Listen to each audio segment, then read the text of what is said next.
ओम नमो भगवते वासुदेवाय। श्री नारद मुनि ने कहा, ब्रह्मा जी के पिछले दिन में मेरा जन्म एक साधारण सी दासी के घर हुआ था। मेरी माँ एक ब्राह्मण के गुरुकुल में रहा करती थी।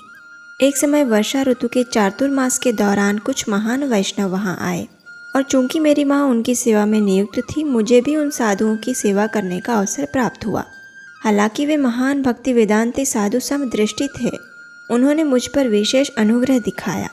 उस समय यद्यपि मैं छोटा बालक था, मैं आत्मसंयमित था, आवश्यकता से अधिक बातें नहीं करता था और अन्य बच्चों के समान खेलकूद तथा शरारत करने में मेरी कोई रुचि नहीं थी। एक दिन उनकी अनुमति लेकर मैंने उनके भोजन का उच्छिष्ट ग्रहण किया। इस कार्य से मेरे समस्त पाप नष्ट हो गए। उन महान साधुओं की सेवा से मेरे हृदय में भगवत भक्ति के प्रति आकर्षण जागृत होने लगा। उनके संग से मैं भगवान श्री कृष्ण की दिव्य मधुर लीलाओं को सुनने लगा।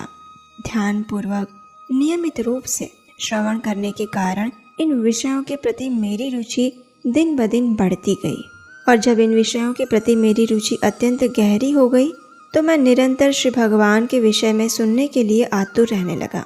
फलस्वरूप मेरे हृदय से रजोगुण और तमोगुण के प्रभाव नष्ट हो गए और मुझे अनुभव होने लगा कि अज्ञानता के कारण ही मैं अपने स्थूल और सूक्ष्म शरीर को आत्मा मान रहा था। मैं उन महान भक्तों का बहुत आदर करने लगा और अत्यंत शील व्यवहार करते हुए कठोरता से उनके निर्देशों का पालन करता था। वहाँ से प्रस्थान करते समय उन भक्ति वेदांतियों ने मुझे परम भगवान से संबंधित अत्यंत गोपनीय ज्ञान प्रदान किया।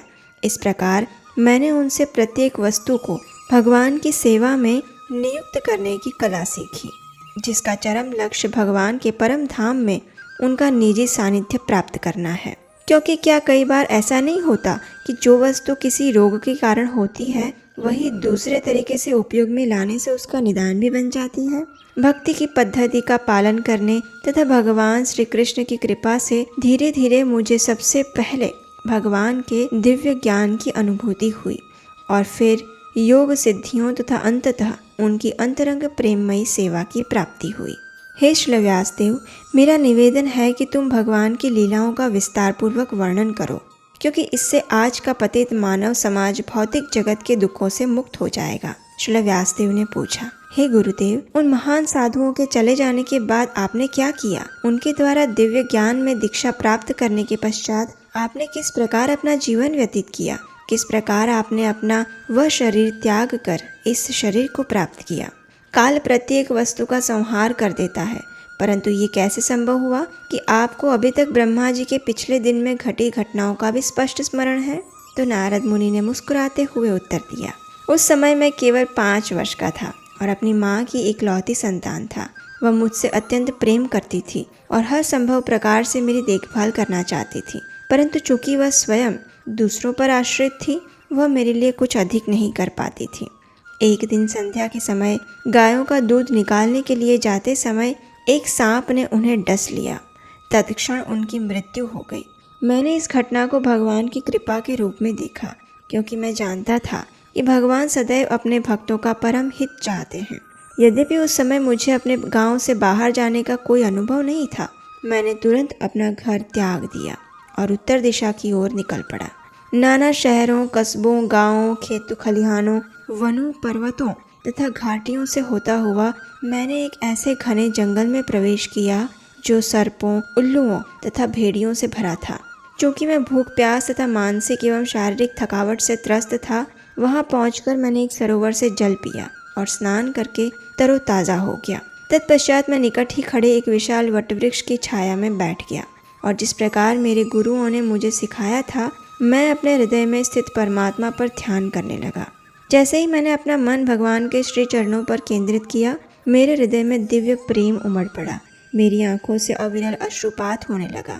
भगवान श्री कृष्ण मेरे हृदय रूपी कमल पुष्प पर प्रकट हो आए।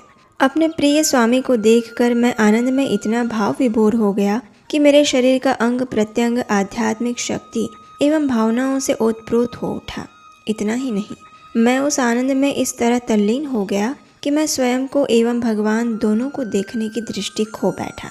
भगवान का दर्शन व्यक्ति को इतनी गहरी संतुष्टि प्रदान करता है कि उसका वर्णन शब्दों में नहीं कर सकते। इसलिए दृष्टि से भगवान का दर्शन ओझल होने पर मेरा मन अत्यंत उद्विग्न हो उठा। मेरे मन को गहरा आघात पहुंचा। जिस वस्तु के लिए मैं इतने लंबे समय के लिए लालायित था वह मुझे मिली, परंतु अगले ही क्षण खो गई। मैं बेचैन होकर पुनः भगवान का दर्शन पाना चाहता था। मैंने फिर से ध्यान लगाया, परंतु उनकी झलक प्राप्त करने के भरसक प्रयास करने पर भी मैं विफल रहा। मैं अत्यंत दुखी होकर गहन निराशा के गर्त में डूब गया। उस एकांत स्थान में मेरी गंभीर चेष्टाओं को देखकर भगवान मेरे दुख को दूर करने के लिए अदृश्य रहते हुए गंभीर शब्दों में ये वचन कहने लगे।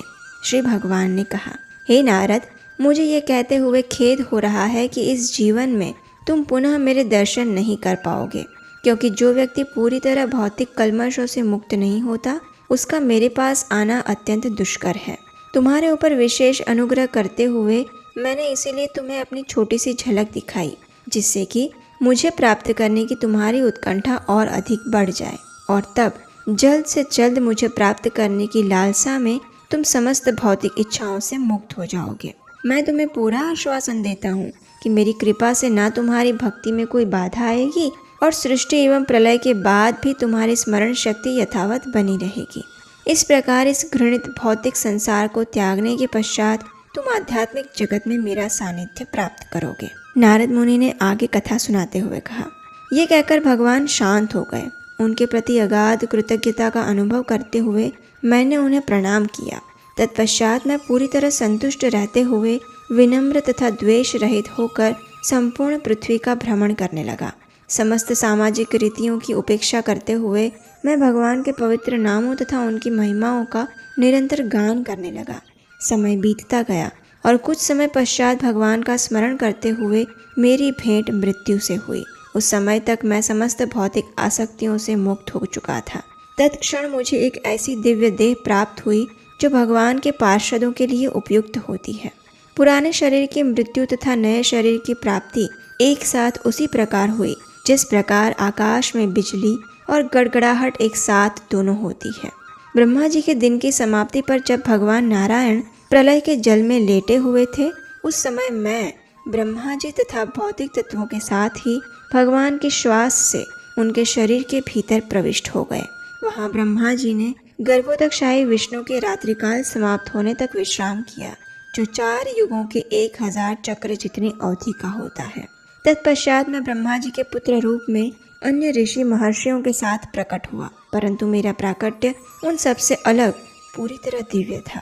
भगवान विष्णु की अतिशय कृपा के कारण मैं उस समय से समस्त भौतिक एवं आध्यात्मिक जगतों में निर्बाध भ्रमण करने लगा, और भ्रमण करते समय मैं भगवान श्री कृष्ण द्वारा दी गई इस वीणा पर सतत उनकी महिमाओं का गान करता रहता हूँ।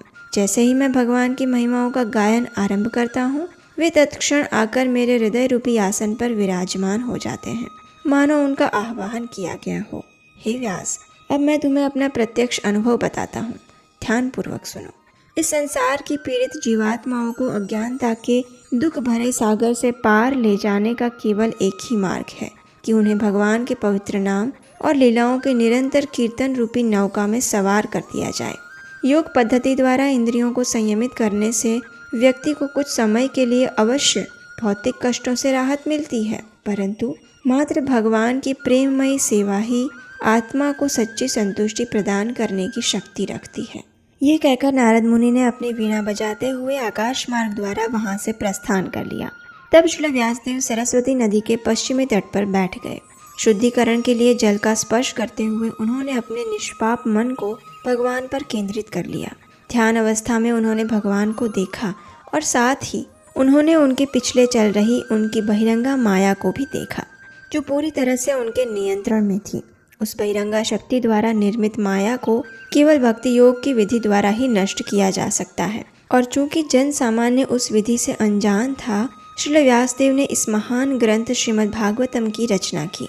इस अद्भुत ग्रंथ के श्रवण मात्र से तत्क्षण हृदय में भगवान श्री कृष्ण के प्रति दिव्य प्रेम भक्ति अंकुरित हो जाती है और शोक, मोह तथा भय रूपी अग्नि का पूर्णतः शमन कर देती है।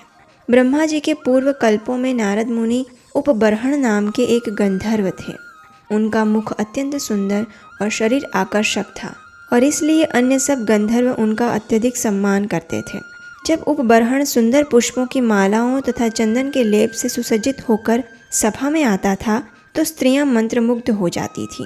परिणाम स्वरूप उपबर्हण सदैव कामुक इच्छाओं से पीड़ित रहता था और चूंकि वह स्त्रियों के लिए अत्यंत आकर्षक था, उसका जीवन रंगरलियों और भोग विलास से भरा हुआ था। एक समय देवताओं ने भगवान का गुणगान करने के लिए संकीर्तन उत्सव का आयोजन किया। उसमें सभी गंधर्वों और अप्सराओं को आमंत्रित किया गया। अनेक स्त्रियों से घिरा हुआ उपबर्हण भी वहां पहुंचा और उनके संग में मूर्खतावश अन्य देवताओं का गुणगान करते हुए गीत गाने लगा।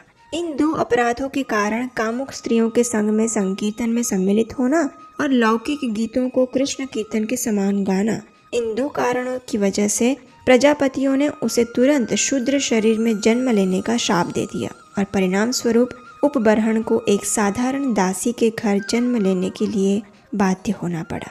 हरे कृष्ण।